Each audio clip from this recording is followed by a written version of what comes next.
Pricing की थोड़ी बात करते हैं। How to make sure that you are not undervaluing yourself, because ये सर्विस इंडस्ट्री है। एक प्राइस सेट करना बहुत मुश्किल है कि कौन-सा सही प्राइस है। तो प्राइसिंग के बारे में थोड़ी आप टिप्स दो एजेंसी ओनर्स को। अगर आपकी 5 से कम मेंबर्स की टीम है तो आपका 80% मार्जिन होना चाहिए, 20% ही जाएगा सिर्फ टीम टूल्स रेंट में।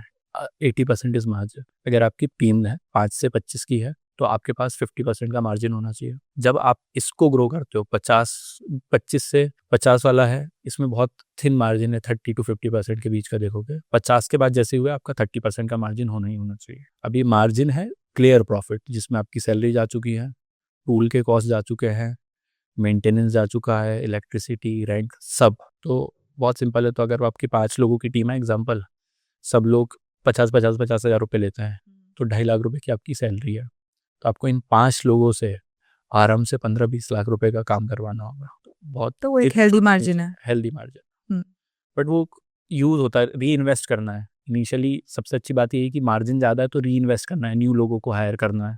फिर जैसे जैसे आप बढ़ते जाते हो तो आपका बहुत सारे हिडन कॉस्ट आते जाते हैं।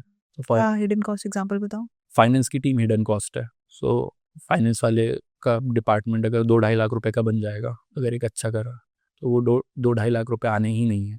एचआर की अपनी टीम बिठाई अगर, तो वो आराम से 1.5-2 लाख रुपए और ज़्यादा ही हो जाएगा अगर एचआर के टूल्स आप ले लो। कुछ आरओआई डायरेक्टली है नहीं, तो ऐसे हिडन कॉस्ट बहुत सारे और आते जाते हैं। फिर टीम बढ़ चुकी है तो आपको कंपनी की मतलब गवर्नमेंट पॉलिसीज़ का भी वो करना है, सबका पीएफ भी है, ये भी है, वो भी है। बड़ी जैसे जैसे कंपनी होती है बहुत सारे छोटी-छोटी चीज़ें बहुत ज़्यादा कॉस्ट होता है। How do you make sure that you are cash flow positive जब इतने सारे हिडन कॉस्ट्स हैं? सबसे अच्छी बात ये है कि हमारे पास लीड्स की कमी नहीं रहती, तो नए क्लाइंट्स आते रहते हैं, आते रहते हैं। कैश फ्लो प्रभु कृपा।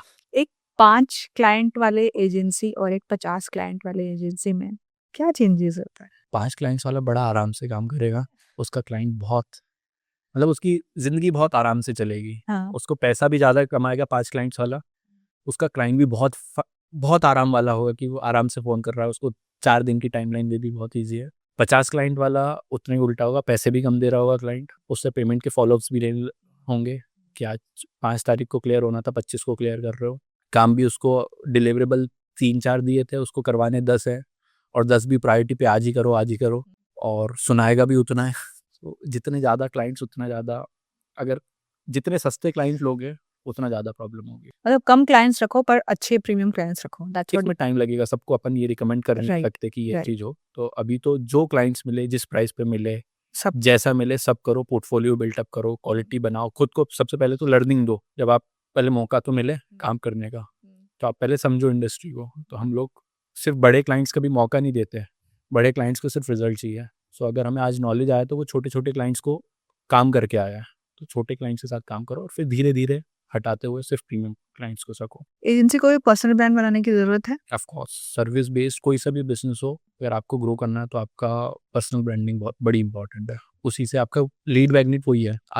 आज मैं जब बोल पा रहा हूँ कि हम लोग आउटबाउंड कुछ भी नहीं कर रहे हैं, हम किसी को पिच नहीं कर रहे हैं, सेल्स हमारे यहाँ स्पेसिफिक टारगेट नहीं है, टीम नहीं बैठा रखी है, तो वो हम लोग बहुत अच्छे से इसलिए बोल पा रहे हैं कि मेरा थोड़ा सा पर्सनल ब्रांड बना हुआ है, तो एक फ्लो बना हुआ है। फिर तो आधी से ज़्यादा एजेंसी तो हर महीने यही चीज़ करती हैं कि इस महीने के 5 क्लाइंट्स ऑन बोर्ड करने हैं, इस महीने के क्लाइंट्स ऑन बोर्ड करने हैं, वो एक सबसे बड़ा इशू हो जाता अब one question which I am sure आपको बहुत बार सुनने को मिलता होगा कि अगर आज आप ज़ीरो से स्टार्ट करो, what will you do for next 90 days? है। मैं सिर्फ और सिर्फ अमीरों के लिए काम करूँगा, जो already brands 100-200 ads already Facebook ads पे चला रहे हैं, सबकी फेसबुक एड्स लाइब्रेरी पे जाऊँगा, जो ऑलरेडी अच्छे स्पेंड कर रहे हैं, उनके पूरे फनल चेक करूँगा, कहाँ पे हेल्प कर सकता हूँ। एआई वीडियोज़, एआई इमेजेस की सर्विस अलाउड करूँगा, बहुत मार्जिन है। एक फील्ड का सब्सक्रिप्शन लूँगा, सबसे बड़ा वाला $200 का।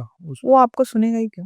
मैं उसके पास सॉल्यूशन लेके जाऊँगा कि फॉर एग्जांपल आपके एक ऐड है, मान लेते हैं मैं जा रहा हूँ एस्ट्रोटॉक के पास। सो एस्ट्रोटॉक के पास गया और एस्ट्रोटॉक को बोला कि आपके ये ऐड चल रहे हैं, सबसे बेस्ट ये ऐड चल रहा था, इसके लिए मैंने 10 वेरिएशन बनाए। खर्चा करना पड़ेगा मुझे और 10 वेरिएशन ही अच्छे चल सकते हैं। सो अब इतने कॉन्फिडेंस और इतने डेटा पॉइंट्स और इतनी साइकोलॉजी, महँगे-महँगे वर्ड्स यूज़ करूँगा तो उसको ये लगेगा कि अगर मैं ये खुद करने जाऊँगा, मुझे 1-2 हफ्ते लगेंगे टीम के।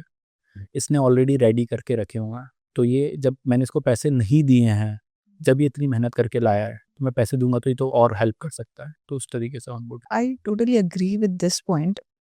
जैसे मेरे पास बहुत सारे मेल्स आते हैं एडिटर्स की, आप मुझे हायर कर लो, मुझे हायर कर लो। भाड़ा पड़ा हुआ साइड। तो वो कभी कभार तो अपना अटैच भी नहीं करते कि उन्होंने क्या काम किया है, और मेल आ जाता है ऐसे।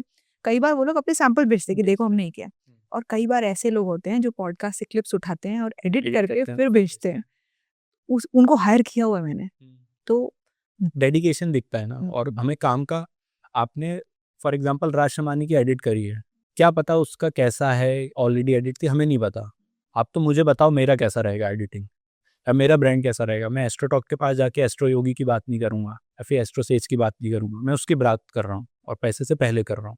तो वो एक पर्सनलाइजेशन बड़ा इंपॉर्टेंट है, और जो भी हाई पेइंग जब चीज़ आती है उसमें पर्सनलाइजेशन कस्टमाइजेशन ही आती है, जब भी आप हाई टिकट्स अलाउड कर पाते हो। तो प्रीमियम क्लाइंट्स पे सिर्फ फोकस करूंगा, बहुत अच्छे क्लाइंट्स रहते हैं ये लोग, इनको पेमेंट्स की कोई, जो अच्छा महंगा क्लाइंट है ना, वो कभी आपको ना पूछता है, ना नेगोशिएट करता है, ना आपसे, आपको फॉलोअप लेना पड़ता है। आप उसके सिस्टम्स ऑलरेडी बने रहते हैं, आप 1 तारीख को मेल करो, उसका पेमेंट डेट वो पहले ही बता देता है, यार मेरे यहाँ तो हर 6 तारीख को जाता है, या फिर हर मंगलवार को मेरी पेमेंट साइकिल निकलती है, हर ट्यूसडे को। तो उसका डे पता रहता है, वो ऑटोमेटिक उसके सिस्टम्स बने हुए हैं, ऑटोमेटिक पैसा आता है। आप डिलीवरी से चैन से काम करते हो, बार बार फॉलोअप्स नहीं लेता, आपको काम बताता है, और बहुत ट्रांसपेरेंट रहता है। अगर काम नहीं भी कर रहे हो तो अगले महीने से आउट भी कर देगा, बहुत ज़्यादा चिक चिक भी नहीं करेगा कि चिल्ला रहा है, ये कर रहा है। Yeah. डायरेक्टली मेल आएगा कि हमने ख़त्म कर दिया। Yeah. तो हटाता भी प्यार से, रखता भी प्यार से, और बहुत अच्छा चलता है। तो पैसे वाले लोग बहुत अच्छे हैं। एक एजेंसी ओनर को क्या चीज़ें डेलीगेट करनी चाहिए और क्या बिल्कुल नहीं डेलीगेट करनी चाहिए?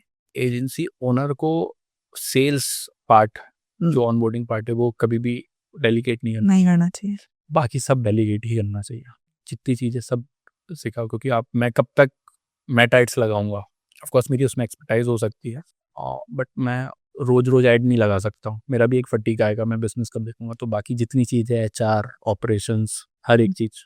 अरे ना, अभी आपने बोला कि यार ये अमीर क्लाइंट बहुत बढ़िया होते हैं, सबको चाहिए कि मेरे पास हाई टिकट क्लाइंट हो। क्लोज कैसे करते हैं हाई टिकट क्लाइंट को?